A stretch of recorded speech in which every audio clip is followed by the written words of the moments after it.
All right, I have no idea. So they said this freezer was fluctuating temperature more than it should. They need a light. Okay, we've clearly just gone through a defrost because the coils are remarkably clear.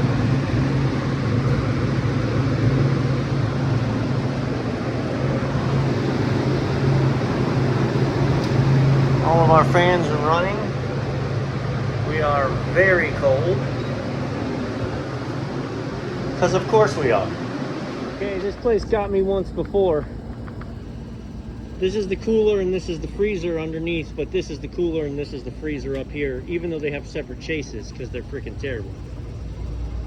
This thing just satisfied, boo. Okay, so interestingly enough, if you look at where we are, we absolutely did not come out of a defrost anytime soon.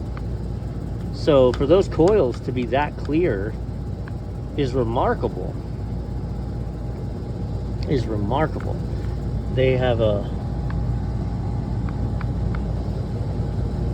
They are doing wonderful work down there. I'm gonna put it in a defrost. They're doing wonderful work with it not having moisture intrusions. All right, so let's take a look. We're green light. We're gonna kick it over. Yep, red light. All right, I'm gonna put it in a defrost, and I want to watch it kick out on its own.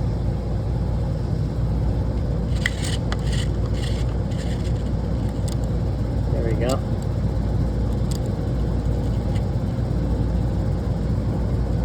So I'm setting a 45-minute defrost.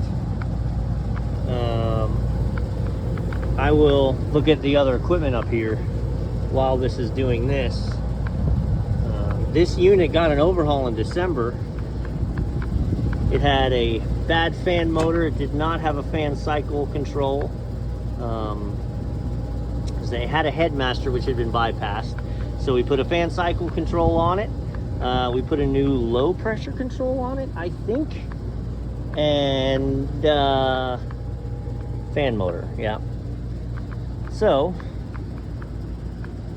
we haven't replaced the defrost clock, but I mean, we'll wait and see. I don't like just being a parts changer, but I looked back at the history of this unit to see if we'd ever had to gas it up or anything, and we have not. So we'll see what happens in a defrost cycle. It should not take 45 minutes. It should kick out on its own much sooner than that if the defrost termination's working. While we're just looking at units, this is the big dining room unit. It is running, both stages are in, and it's cooling. The contactors, the smaller contactors look fine. Both of the transformers are tapped wrong. I promise you this is 208 three-phase, and we're tapped for 240.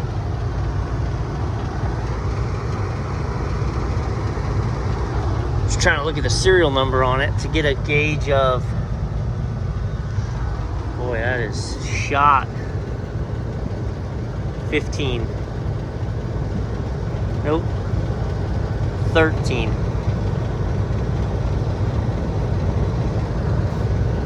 Yeah. So,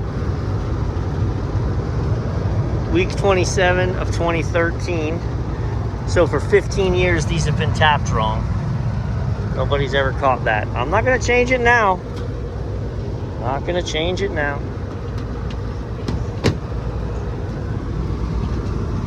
Sounds like. Nope, cooler. Cooler kicked in. This water's all lovely, isn't it? There's a scupper right there, but it runs uphill. Of course it does. Cyclass looks clear.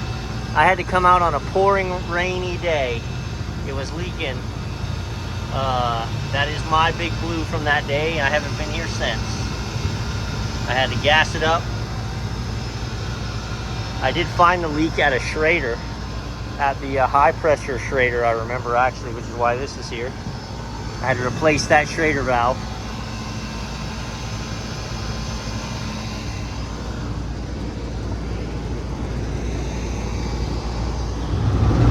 As we look at this unit, yay! Look at that.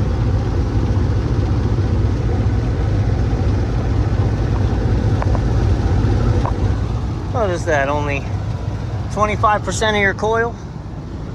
Your coil goes from here. That's blocked. That might actually be more like 30% of the coil. 30% of the cooling coil rendered useless.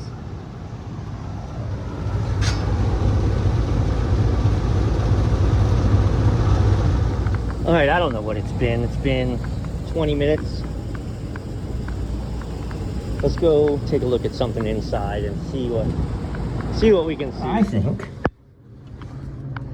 it's hard to tell.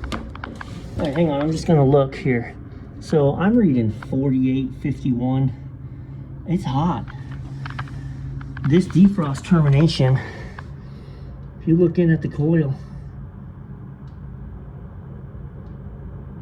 and that coil's 50 degrees, 68, coming down. Yeah, look at this. This coil is way too hot. My defrost termination hasn't kicked it out yet.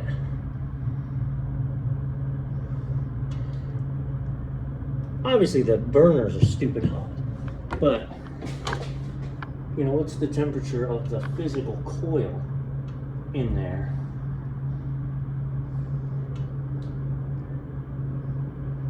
We definitely should have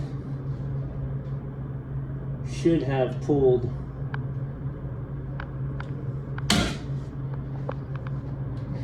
bad defrost termination. Box is getting too hot. I have to go back and look at when this morning they went through a defrost and they said it got too hot. I just heard something happen. May have been the unit on top kicking on, but I didn't hear the solenoid open and us re-energized, so I don't think so. Yeah, look at the coil is in the 60s. I'm sorry. The coil is in the 60s. It's supposed to kick out at 50. We're gonna go kill this on the roof. We're gonna change the defrost termination. There's no room here, and I'm not sticking my face in there while that's hot. So 2 days in a row.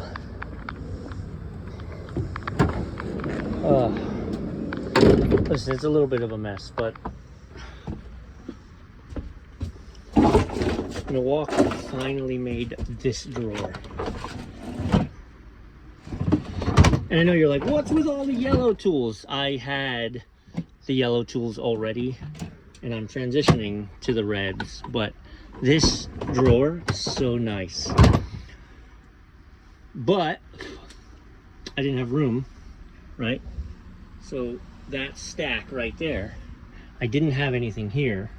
This drawer comes with a big wheel on it and a handle, and I really wanted it, but I got it and I pulled this out, and when you try to put it there, it's stuck out. And the whole point of me building this the way I did was that I've got 34 inches to get any piece of equipment all the way up in here. And so that was going to cut me out. So you're like, but Joe, you can't do it now. Au contraire, because these wheels and this is just strapped to that. When I need it, that door's shut. It goes right there, clicks in this hole, and I still have my 34 inches. So I also added this, which I'm only in the process of filling, but friggin' nice. So once I moved this back here, that gave me room for a whole nother rack. So 25, 4, 5, 6, 7, 10, 11, 12, 13, 14, 15, 16, 17, 18, 19, 20, 21, 22, 23, 24, 25, and 9 crates. I've got fans up here we've insulated, and this runs on my inverter.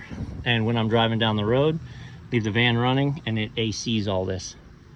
So 9 crates, 25 drawers. But I am the warehouse, right?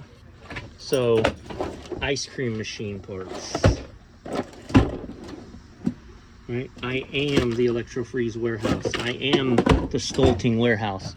I am the Nico warehouse. I am now the Garland warehouse. So I can't wait when I need motors, right?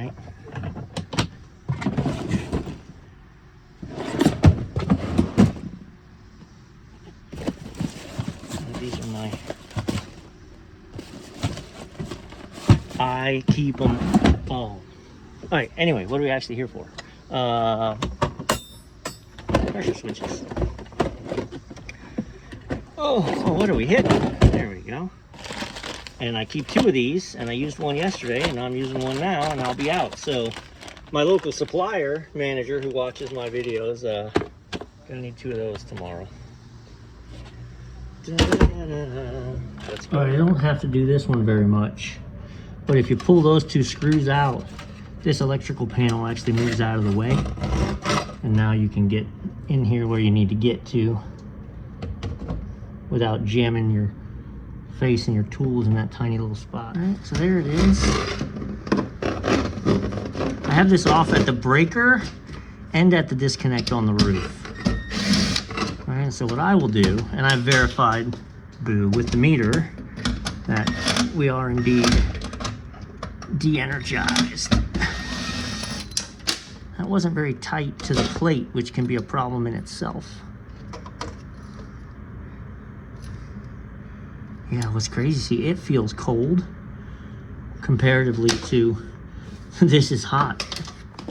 All right, it's audience participation time. Pop quiz. If you were paying attention yesterday, the red wire brings the power up. What terminal do we connect this to? Did you say N?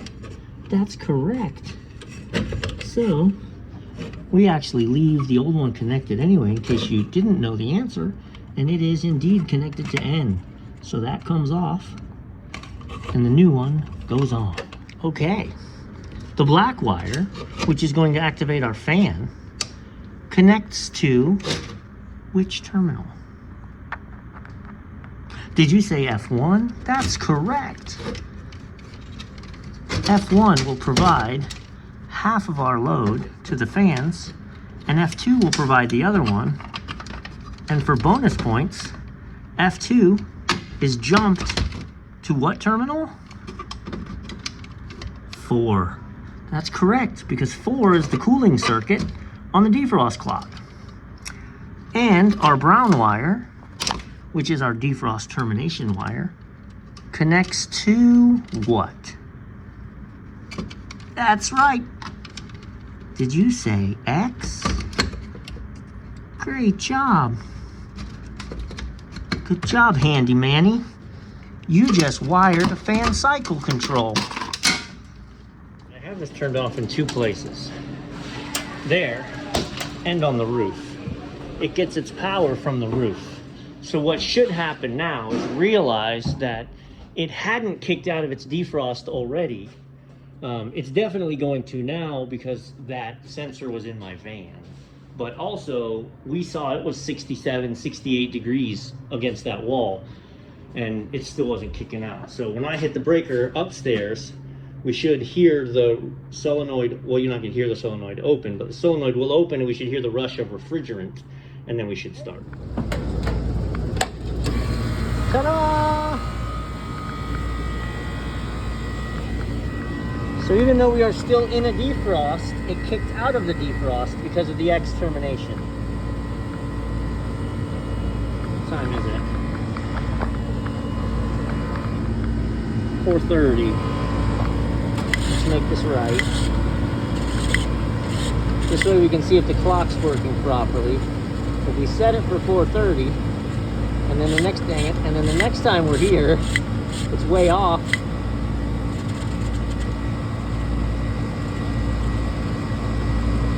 Then we know we should change the clock because it's not advancing properly.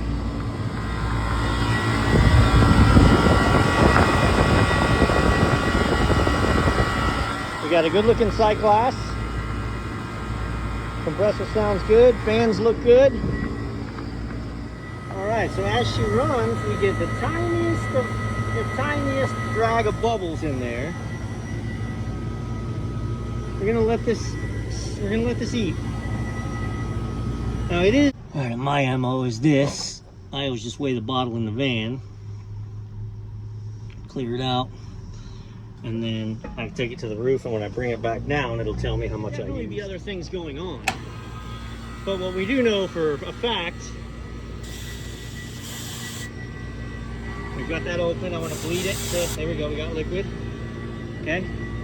What I do know for a fact is that my sight glass is flashing. So let's clear that first. Then we can deal with, do we have a restriction somewhere? Do we have a TXV problem?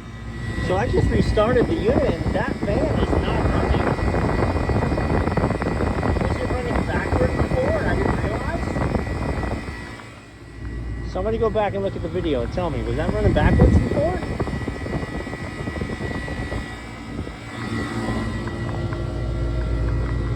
So clearing that sight glass fixed my my suction pressure.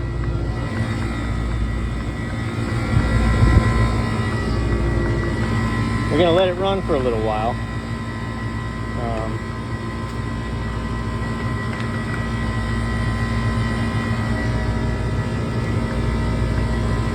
But I gotta investigate that fan. Yeah, 100%. This fan is not spinning. And I was wrong, we didn't put a fan on this. This isn't a new fan. This isn't one of my. But also I just noticed.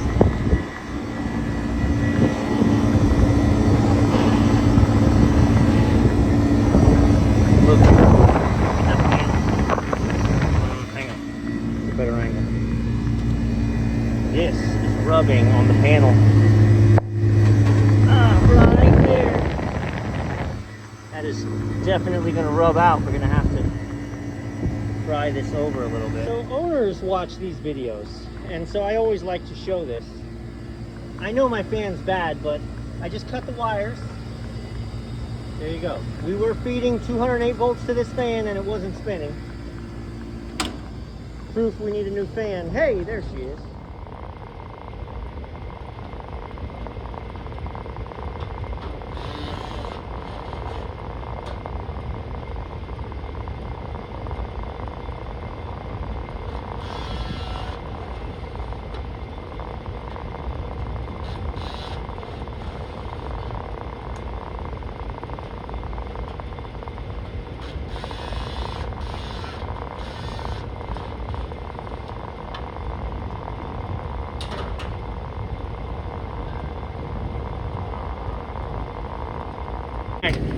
This is your winner right here. You got to have this and not drop it, because that lets you get in from a distance without messing up your fan blades.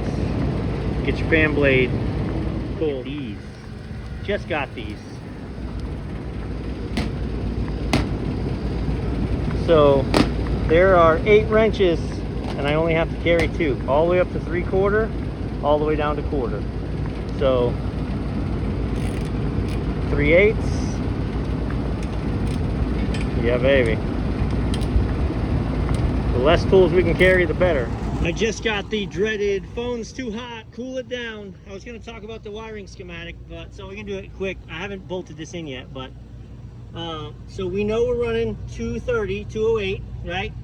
So this is our schematic. Orange is line 2, black and red is insulated together, and it does have to be together. Like together. Strip it back. White is my line 1, and then my yellow is capped.